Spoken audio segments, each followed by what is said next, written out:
नमस्कार। हर उम्र में अपने हम उम्र साथी की आवश्यकता होती है, जो हमारी बात सुने और समझे, जिसके साथ हम सुख दुख बांट सकें। ऐसे साथी के बिना जीवन सूना होता है, पर कभी कभी किस्मत हमसे वो साथ छीन लेती है। क्या किस्मत फिर किसी से मिलाएगी या नहीं? देखते हैं आज की कहानी, जीवन साथी। अनुराग और मैंने परिवारों के विरोध के बावजूद प्रेम विवाह किया था। एक दूसरे को पाकर हम बेहद खुश थे। अनुराग बैंक मैनेजर थे, बेहद हंसमुख एवं मिलनसार स्वभाव के थे। मेरे हर काम में दिलचस्पी तो लेते ही थे, हर संभव मदद भी करते थे। यहाँ तक कि मेरे कॉलेज संबंधी कामों में भी पूरी मदद करते थे। कई बार तो उनके उपयोगी टिप्स से मेरे लेक्चर में नई जान आ जाती थी। शादी के 4 वर्षों बाद मैंने प्यारी सी बिटिया को जन्म दिया। उसके नामकरण के लिए मैंने अनुराधा नाम सुझाया। अनुराग और राधा की अनुराधा। अनुराग प्रफुल्लित होते हुए बोले, यार तुमने तो बहुत बढ़िया नामकरण कर दिया। जैसे यह हम दोनों का रूप है, उसी तरह इसके नाम में हम दोनों का नाम भी समाहित है। अनुराधा को प्यार से हम अनु पुकारते।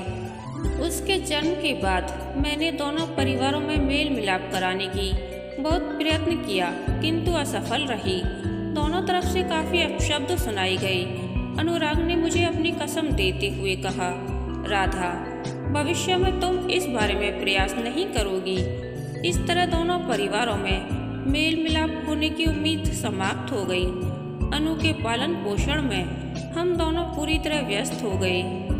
अनु बचपन से ही मधुर स्वभाव एवं कुशाग्र बुद्धि की थी।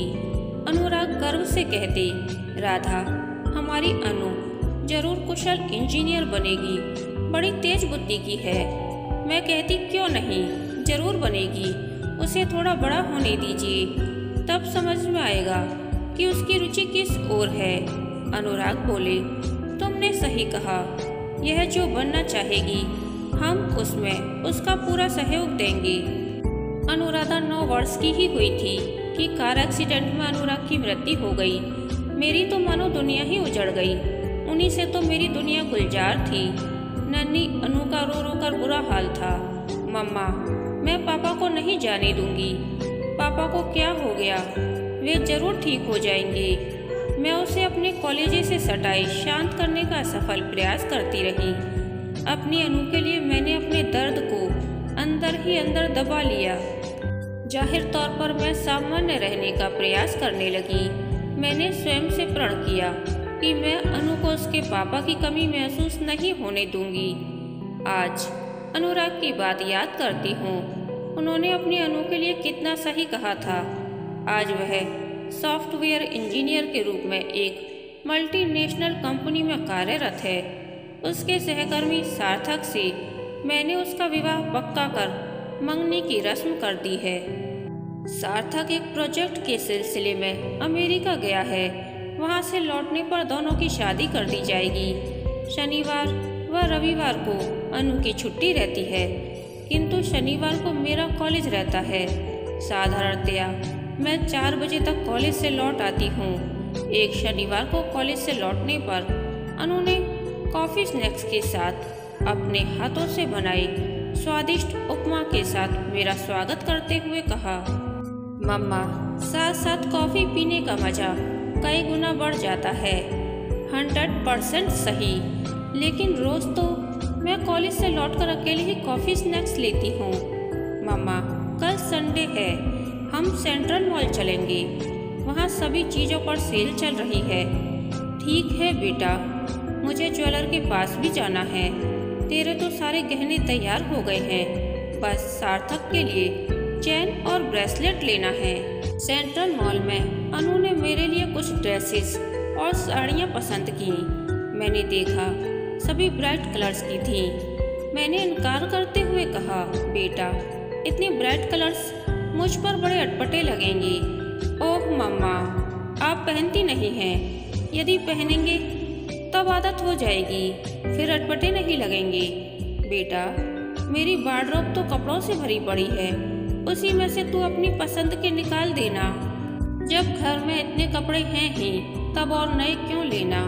मम्मा, अब मॉल से खाली हाथ तो नहीं लौटेंगे, एक दो तो ले लीजिए, उसने आग्रह करते हुए कहा। खाली हाथ भला क्यों लौटेंगे, अपनी अनु के लिए जीन्स टॉप सूट्स वगैरह ले लेंगे। तू शादी के बाद भी साड़ी तो कभी कभी ही पहनेगी, उसने इतराते हुए कहा। मम्मा, अभी शादी में 4 महीने बाकी हैं, मैं तो कपड़े उसी समय लूंगी। अच्छा तो लगेज सेक्शन में चल, वह सब अभी ले लेती हूँ। मैं उसका हाथ पकड़कर ले चली। कई सालों से मेरी वार्डरोब बंद पड़ी थी, अपनी बिटिया की जिद के कारण खोलनी पड़ी। वह मेरे कपड़ों के कलेक्शन से खुश होकर बोली, वाह मम्मा, कितना बढ़िया कलेक्शन है आपके पास, और आप एकदम सादे व सिंपल ही पहनती हैं। हाँ बेटा, तेरे पापा को मेरे लिए कपड़े खरीदने का बेहद शौक था, किंतु उनके जाने के बाद मुझे ये सब पहनने का शौक नहीं रहा, सो सब रखे हुए हैं।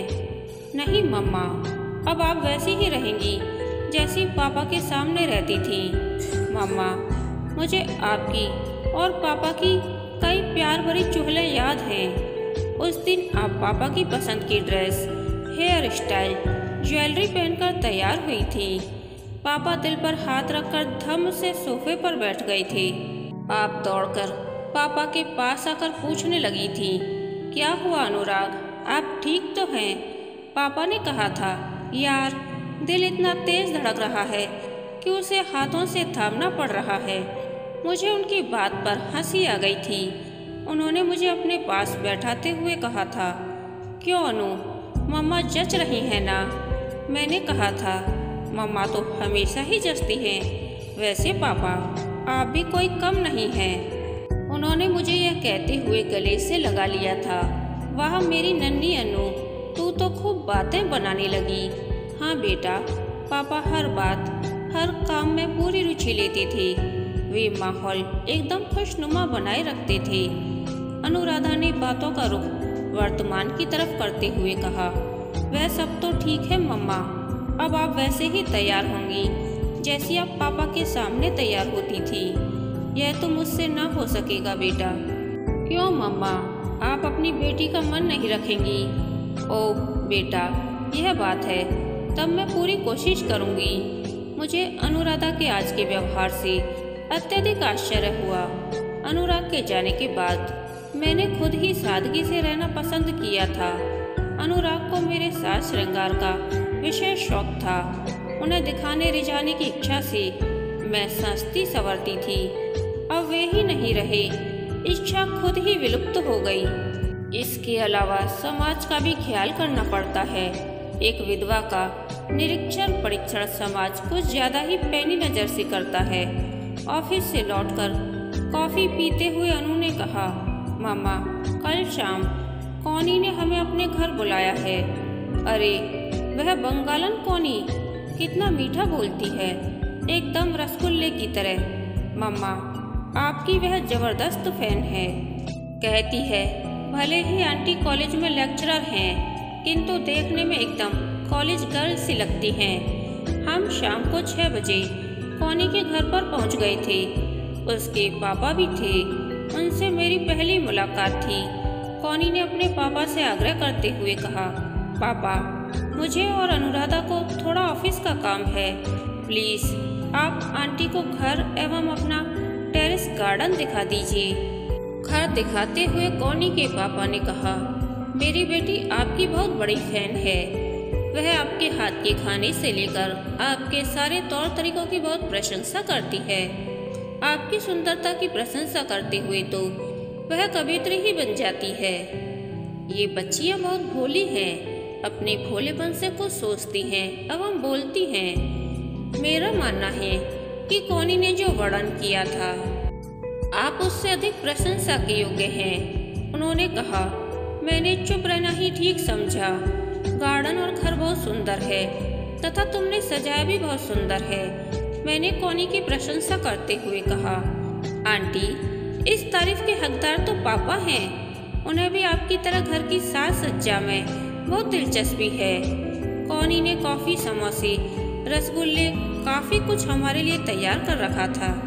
दोनों दोस्त ऑफिस के काम के बहाने अपनी अपनी प्लेट लेकर सरक ली।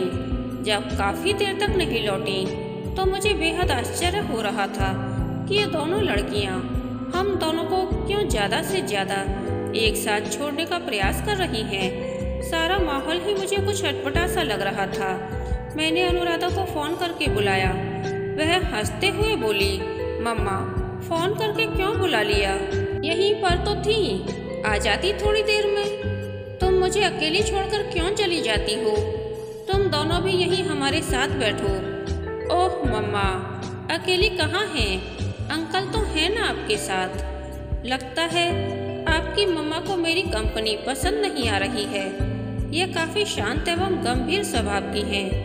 कॉनी के पापा ने कहा, अब आज्ञा दीजिए, हम चलते हैं।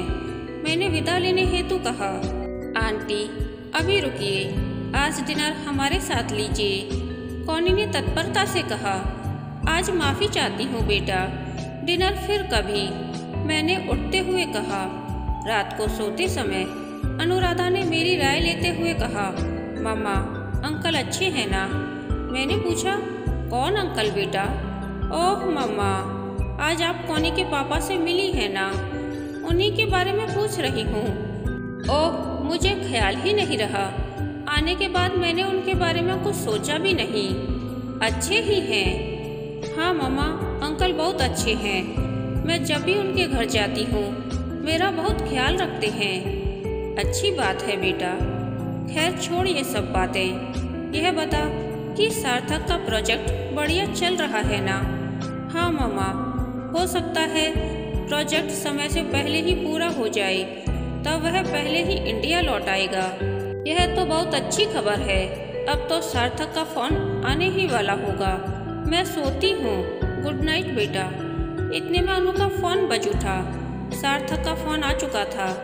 2 दिनों बाद मैं कॉलेज से लौटकर कॉफी स्नैक्स लेकर टीवी के सामने बैठी ही थी कि अनु का फोन आया।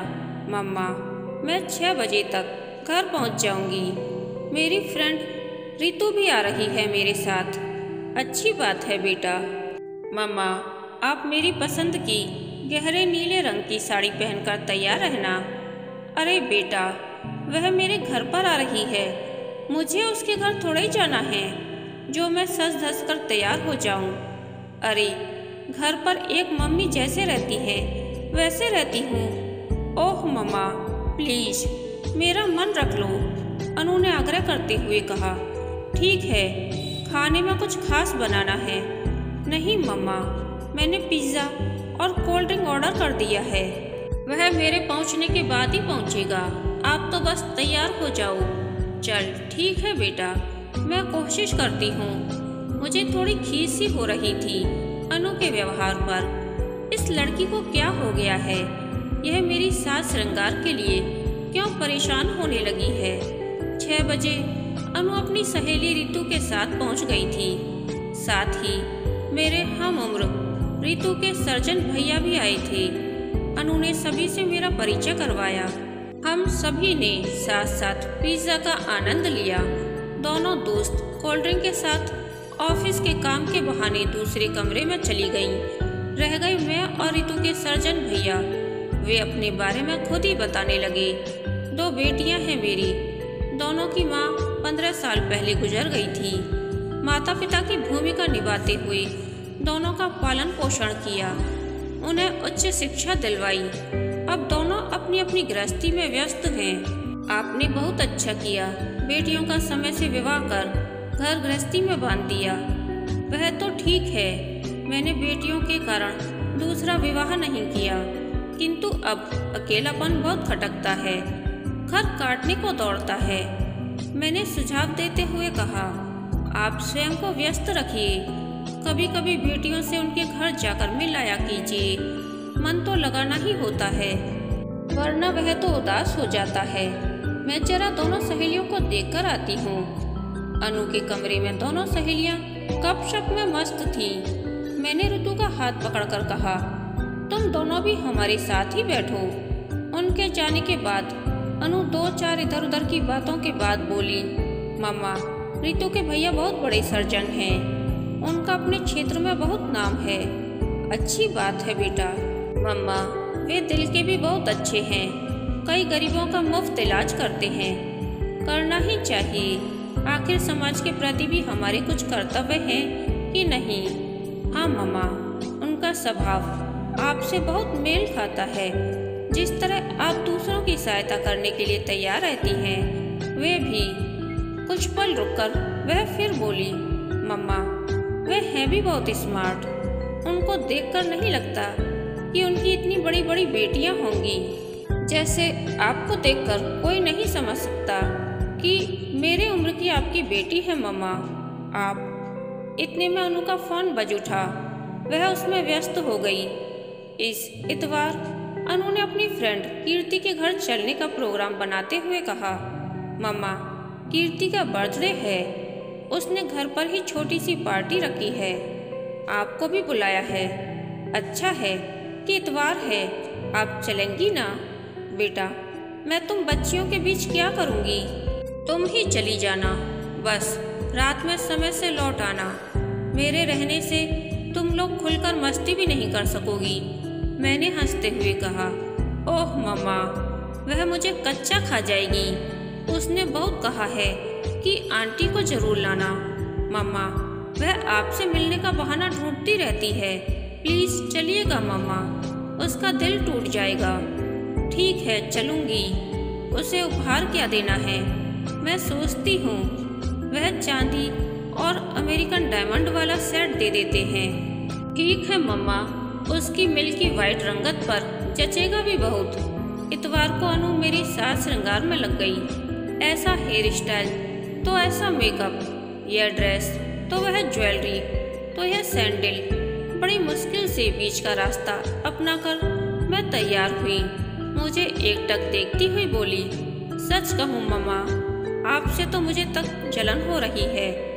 औरों का क्या हाल होगा? ओह मेरी बिटिया, तू बहुत बातें बनाने लगी है। तुझ नवयौवना के सामने मुझ प्रौढ़ा की क्या बिसात। फिर तेरा मेरा रिश्ता तुलना करने का या ईर्ष्या करने का है भी नहीं। सच कहती हूँ मम्मा, आपकी उम्र में मैं न जाने कैसी लगूंगी। आपकी फिगर तो परफेक्ट है, ना 1 इंच ज्यादा ना ही 1 इंच कम। काम करने के लिए बिंदिया आ गई थी, सो हम माँ बेटी की छेड़छाड़ में विराम लग गया। बिंदिया को काम बताकर मैं अनु के कमरे की तरफ आ गई।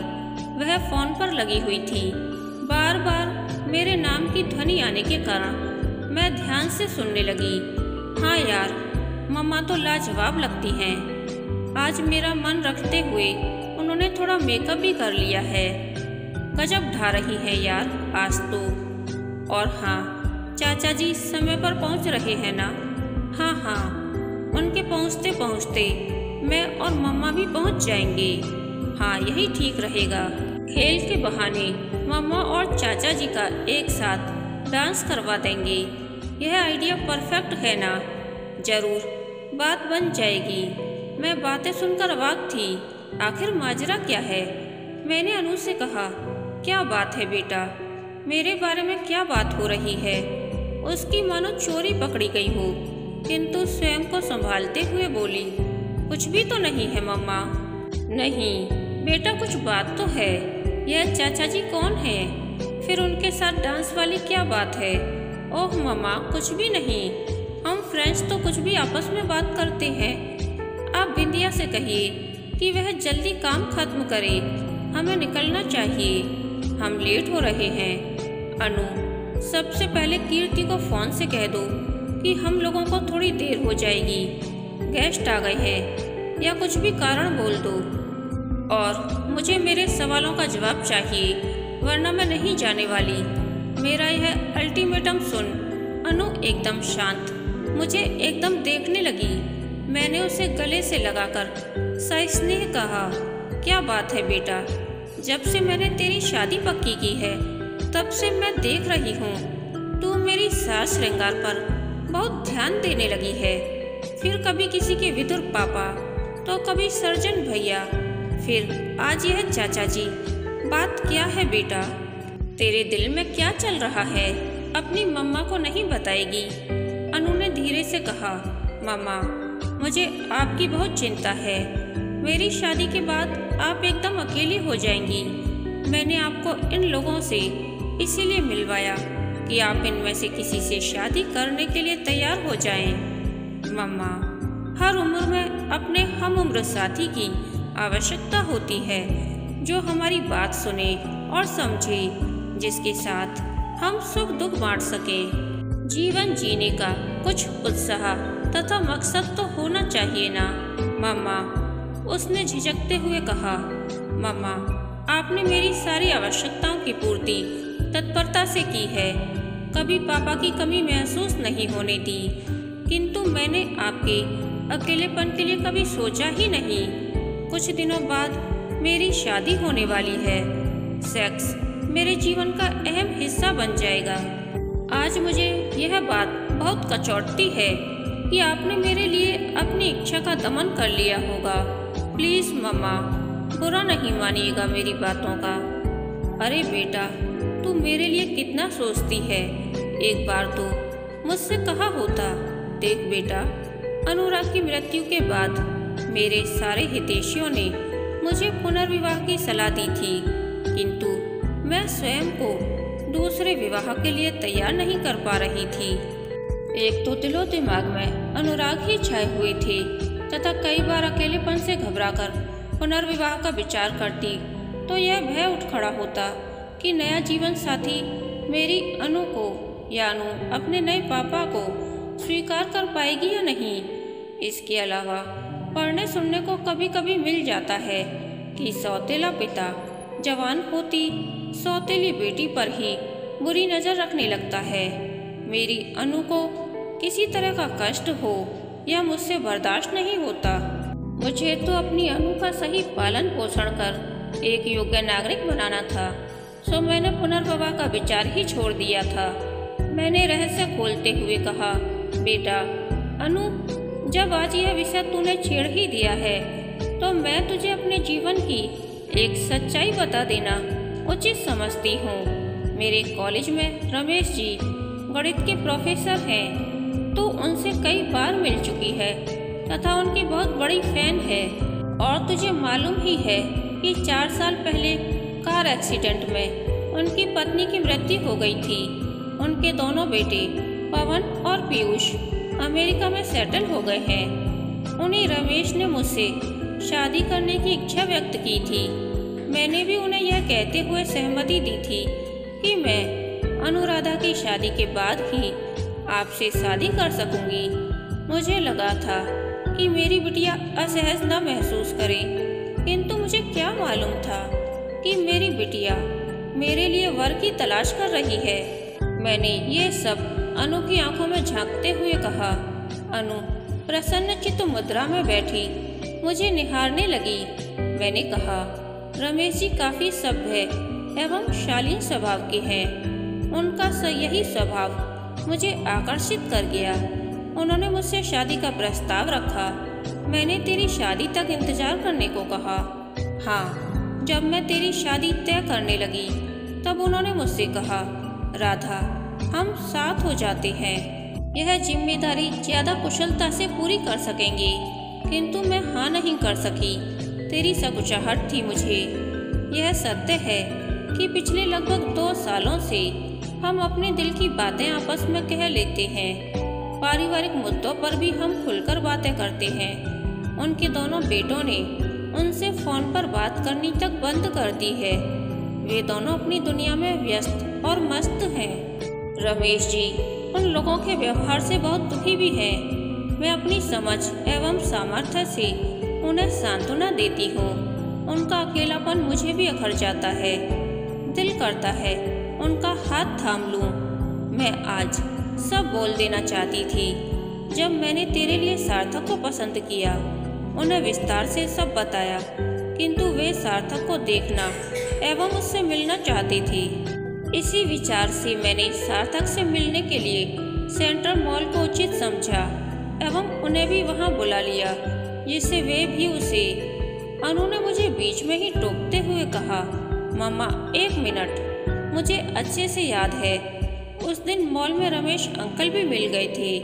हम सब ने समझा यह मात्र सुखद इत्तेफाक है, किंतु वह आपका और अंकल का तय प्रोग्राम था। एम आई राइट मम्मा? एब्सोल्युटली राइट बेटा, मैंने हंसते हुए कहा। अंकल हमारे साथ पूरे समय रहे थे तथा उन्होंने सार्थक से एवं उसके मम्मी पापा से भी खूब बातें की थीं। मम्मा, सार्थक व उसके परिवार को भी अंकल बहुत पसंद आए थे। मम्मा, अब आप उन्हें सहमति दे दीजिए। अब हम एक साथ एक घर में रहेंगे तथा पूरे उत्साह एवं समर्पण से एक दूसरे का साथ निभाएंगे। अनु ने अति उत्साह से कहा। ठीक है बेटा, यही सही। मेरे कॉलेज में सारे सहकर्मी हमारे रिश्ते से परिचित हैं। हमारे शालीन व्यवहार की सभी प्रशंसा करते हैं तथा हमारे निर्णय का सभी ने स्वागत किया है। किंतु बेटा, मुझे तामझाम नहीं चाहिए। कुछ अपने परिचितों की उपस्थिति में कोर्ट मैरिज कर ली जाए। मैंने अपने विचार रखे। ठीक है मम्मा, जैसी आपकी मर्जी। मुझे तो अपने पापा का साथ चाहिए। कितना मज़ा आएगा मम्मा, आपने तो मेरी सारी चिंता ही खत्म कर दी। कहते हुए वह मेरे गले लग गई। मैंने प्यार से उसे थपथपाते हुए कहा, चल बेटा, कीर्ति की बर्थडे पार्टी में चला जाए। 2 बार उसका फ़ोन भी आ चुका है। वह हमारा इंतजार कर रही होगी। हम दोनों हंसते हुए कार में जा बैठी। कहानी के अंत तक बने रहने के लिए धन्यवाद। यह कहानी आपको कैसी लगी प्लीज़ कमेंट करके बताइए।